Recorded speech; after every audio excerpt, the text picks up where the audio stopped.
Hi everyone, my name is Eric and today I will be reviewing the HAK907. It has a little carbon fiber frame, a nice durable foam outer shell, and it can do flips. It has a nice 6-axis gyro to keep it really stable, and I'll be showing you guys the controls on how it flies. It has a couple different speed settings too. I'll show you how those work. If you guys do like this one, I included a link in the description down below where you can pick one up, and make sure to subscribe to keep up to date with my future reviews. Thanks guys. Okay, this version does not have the camera. They do have another one that has the camera included on the bottom. Now this thing cannot carry a GoPro. I tried to attach my little Mobius, which is pretty lightweight, and it lifted it, but as far as controllability goes, it just kind of went out the window. This thing was really hard to control. So if you do want to put a camera on, I recommend the version that comes with it pre-installed. So it is a 2.4 gigahertz and it has a 6-axis gyro. So this thing is extremely smooth. If there's no wind out and if you have it all trimmed out, this thing is just going to hover really nice. You do have your trim tabs, and then up here, this would be your camera button if you want to start your video or take pictures. But on this model, it's not going to do anything.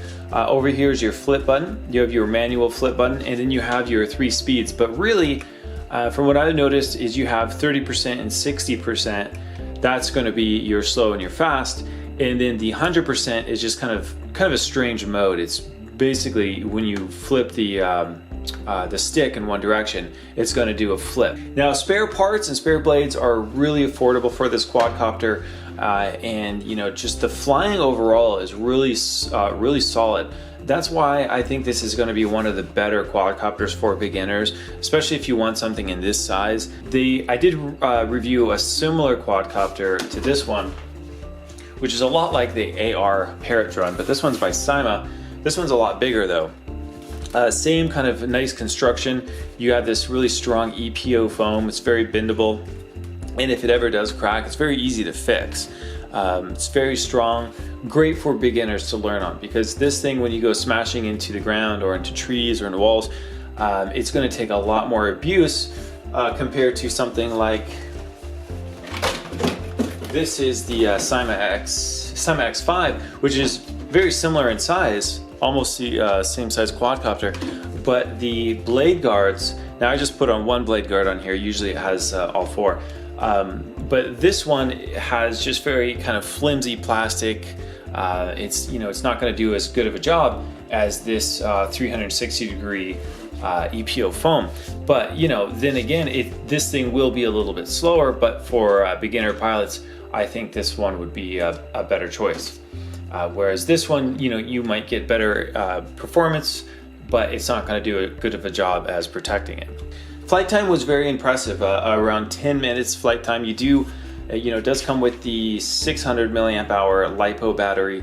Extra batteries are available. I think their costs around $15 for an extra battery. You do have one light on here, so I wouldn't fly this thing at night unless you can still see the propellers or the blades. This thing is pretty much just going to be a day flyer.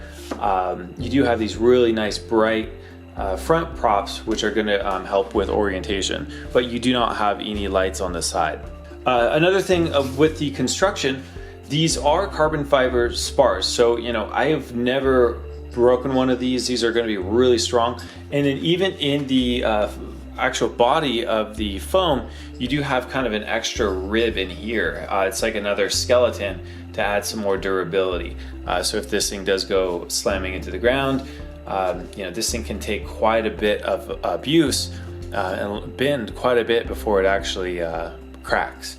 And if it does crack, just take some Gorilla Glue or some packaging tape or even Scotch tape, and this thing's going to be really easy to repair at home without costing much money. And the paint job is awesome on this thing. I really like the flames. It's kind of like a sports car, like a hot rod. And the controller distance is really good. I took it to about 250 feet. And at that point, it's really hard to tell what direction this thing's going. So I just brought it back. But, distance is not a problem. But as far as fighting the winds go, I wouldn't really take this into winds more than 5 to 10 miles per hour, just because it is a little bit on the slower side. And you do have kind of this big frame that doesn't really slice through the air that well. So, definitely calm winds. Indoor, this thing's gonna fly excellent, especially when you get it nice and trimmed out. All around, just a really great quadcopter. This thing is a ton of fun. You know, if you're gonna be letting your friends fly it, and if they crash it, it's not really something you're gonna be worried about breaking. So if you guys do have any questions, please leave them in the comments down below. I'll do my best to get back to everyone. And if you found the video helpful, I always appreciate those thumbs up, and thanks so much for watching, guys. Bye. Okay, I'm gonna go ahead and start out in slow mode.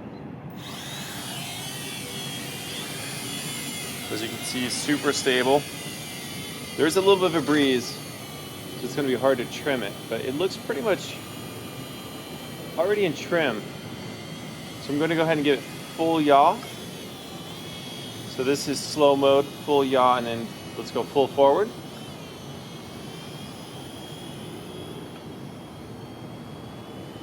So very controllable. If you look, it just goes in a straight line. Really nice. Really nice and smooth. Really an easy quad to fly. Okay, let's go ahead and put it in fast mode. Oh, sorry, that was a flip. I'm used to, no, actually it already is in 60% power. So let's go ahead and put it in slow mode. So I'm sorry, that was fast mode. So now we're in slow mode. Oh yeah, big difference. Okay, so this is the mode you'll want to be flying in indoors. For beginners, I mean, you can't go wrong. This thing is really easy to control. So I'm not even touching it, and it's drifting away because of the breeze, but super easy quad to fly. I'm giving full control inputs, and it's not it's really not getting itself in any trouble. Okay, so the thing about this control is right here when you go to 100%. It's a little strange. It's kind of like a manual flip mode. So when you go on 100%, you don't want to do this inside. It's just going to keep doing flips. So it's a little, it looks like it's going to give you a little bit of control forward and back. But then when you press it full, when you bring the controls down 100%, that's when it's going to start doing flips. So it's a little crazy. I'm going to bring it back to fast mode, and then we'll do some manual flips. So I'm going to press a button up at the top right. This is the way I like to fly it. Manual flips. That 100% mode is a little bit tricky. But let's go ahead and take it around. We'll see what this thing can do. It's not a very fast quadcopter. So, you know, if you have winds over, I don't know, 5 to 10 miles per hour, you really don't want to fly this thing outside because it's going to get away from you.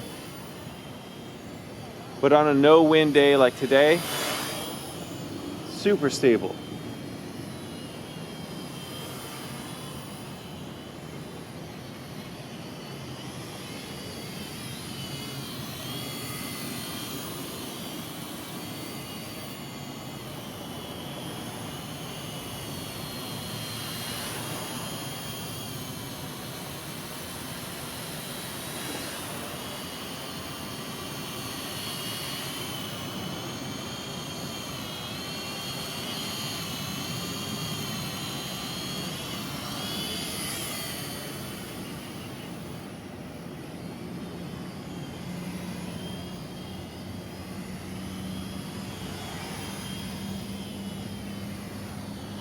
Okay, let's see how it recovers from letting the throttle out.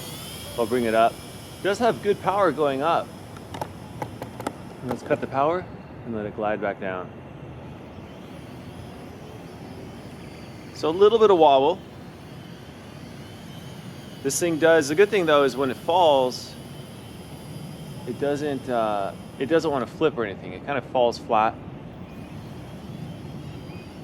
the thing's so lightweight that, you know, recovery on this is not going to be that bad, and it has a big shield on it, so there's a lot of wind resistance coming down. It's kind of like a parachute.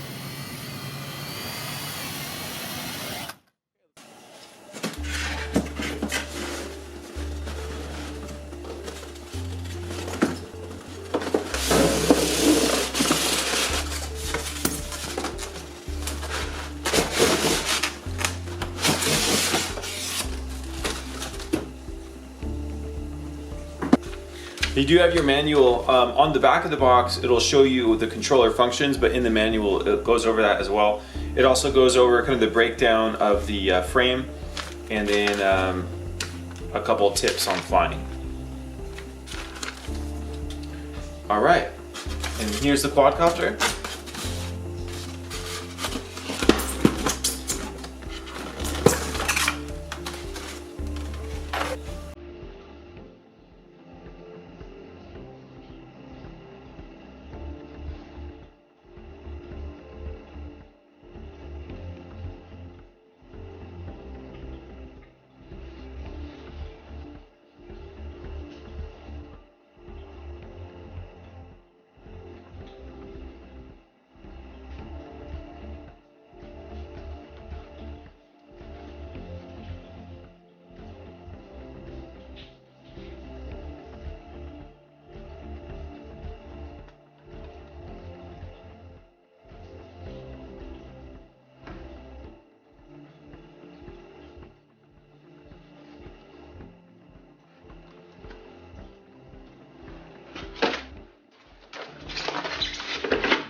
You happy now?